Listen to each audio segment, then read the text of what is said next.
boy. Good boy, Jerry. এবার যে বেবিগুলার বয়স হার্ডলি 1.5 মাস হবে। ওদেরকে নতুন এনেছি, চেষ্টা করছি টেম করার জন্য। ফার্স্টে যেটা করেছি, খাঁচায় খাবার নিয়ে হাত ঢুকিয়ে রেখে দিতাম বেশ কিছুক্ষণ। আজকে খুব সম্ভবত ডে 5 ওরা আমার বাসায় এসছে। প্রথমের দিকে যদি আমাদেরকে গ্র্যাব করার চেষ্টা করতাম বা জোর করে টাচ করার চেষ্টা করতাম, তাহলে কিন্তু ওদের ট্রাস্টটা আমি গেইন করতে পারতাম না। তো ছোটো যে কোনো বার্ডকে হ্যান্ড ফিডিং বার্ড হলে তারও ভালো হয়, খুব তাড়াতাড়ি টেম হয়।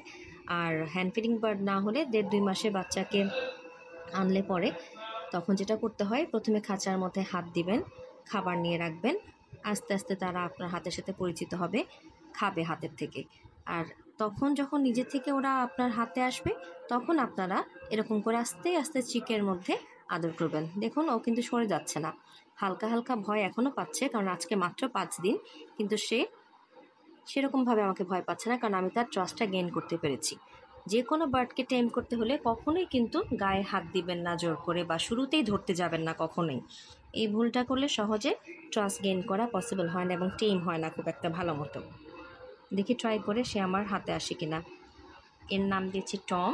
টমটা কম্পারেটিভলি একটু বেশি ভীতু, আর এ হচ্ছে জেরি। জেরিটা টমের থেকে একটু কম ভীতু, যার জন্য তাকে টেম করাটা আরও বেশি ইজি হচ্ছে। জেরি, আসো, হাতে আসবে?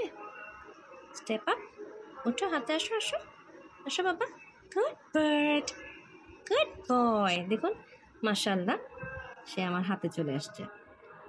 ইনশাল্লাহ ফুললি টেম হবে আশা করছি। আমি time to time video upload করব, আপনারা দেখবেন আশা করি।